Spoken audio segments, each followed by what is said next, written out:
Sah, pemilu 14 Februari 2024 disepakati DPR, pemerintah, dan penyelenggara pemilu. Menanggapi pengesahan pemilu tersebut, warganet ramai-ramai berkomentar di media sosial. Tampak seperti inilah beberapa komentar warganet mengenai pelaksanaan pemilu pada Februari 2024 nanti. Komentar-komentar ini tampak menunjukkan skeptisisme dan pesimisme atas pelaksanaan demokrasi yang menjamur pada persepsi masyarakat Indonesia. Meski demokrasi masih dianggap sebagai bentuk pemerintahan paling ideal, masyarakat masih gencar mengkritik pelaksanaannya di Indonesia. Survei Litbang Kompas membuktikan mayoritas responden menilai kualitas demokrasi Indonesia pada tahun 2022 memburuk ketimbang tahun sebelumnya. Sebanyak 38 responden menyatakan kondisi demokrasi di Indonesia merosot dan sebanyak 14 responden merasa kondisi demokrasi tahun 2022 sama buruknya daripada tahun lalu.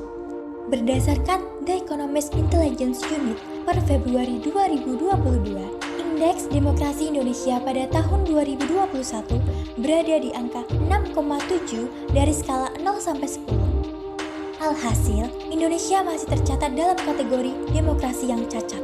Berdasarkan survei barusan, tak mengherankan jika pesimisme atas pelaksanaan demokrasi di Indonesia tumbuh begitu subur. Tak lain karena demokrasi di Indonesia belum menunjukkan citranya yang cemerlang. Berbagai faktor patut diduga memiliki pengaruh kuat pada permasalahan tersebut. Kalau begitu, apa saja persoalan-persoalan yang menjadi mula bagi tumbuhnya pesimisme ini? Ada beberapa faktor yang diduga menjadi sumber pesimisme atas pelaksanaan demokrasi di Indonesia. Yang pertama, korupsi. Korupsi yang terjadi di Indonesia telah menjadi masalah yang sangat serius dan merusak sistem demokrasi di negara ini. Korupsi mengarah pada ketidakadilan dan kecurangan dalam pemilihan, pembuatan kebijakan, dan penggunaan sumber daya publik. Hal ini dapat menyebabkan hilangnya kepercayaan masyarakat terhadap pemerintah dan jalannya demokrasi.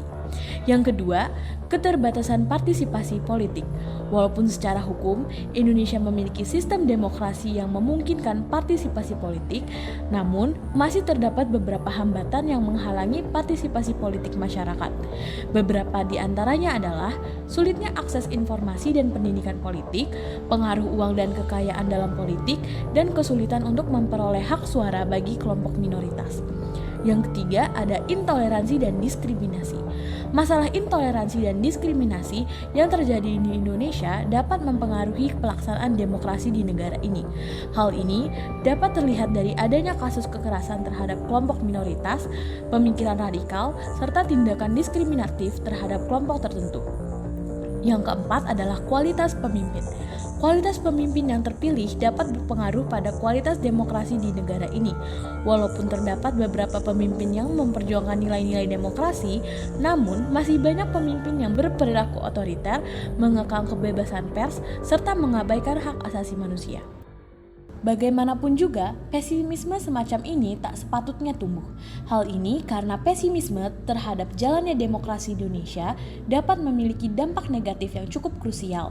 Di antaranya adalah 1. Kurangnya partisipasi politik.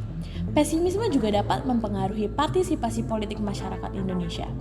Masyarakat yang pesimis terhadap demokrasi cenderung merasa tidak memiliki pengaruh dalam proses politik dan cenderung enggan untuk terlibat dalam pemilihan umum maupun aktivitas politik lainnya. Yang kedua, tumbuhnya radikalisme dan ekstremisme. Pesimisme dapat memicu tumbuhnya radikalisme dan ekstremisme di kalangan masyarakat. Hal ini dapat mengancam stabilitas dan keamanan nasional serta dapat mengancam keberlangsungan demokrasi di Indonesia. Yang ketiga, terganggunya proses pembuatan kebijakan. Pesimisme terhadap demokrasi dapat mempengaruhi proses pembuatan kebijakan di Indonesia.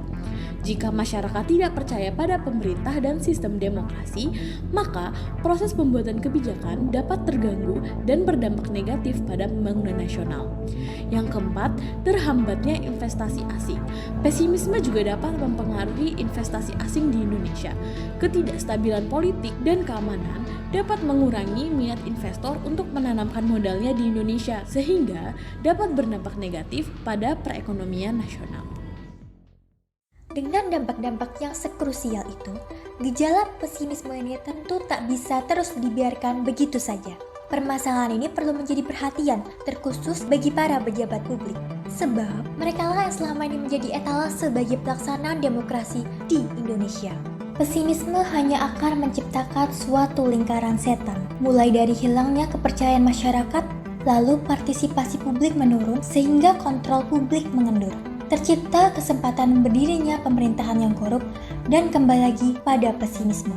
Maka, untuk menghentikan lingkaran tak berujung dan menyelesaikan permasalahan ini, kiranya suatu bentuk optimisme perlu dituai.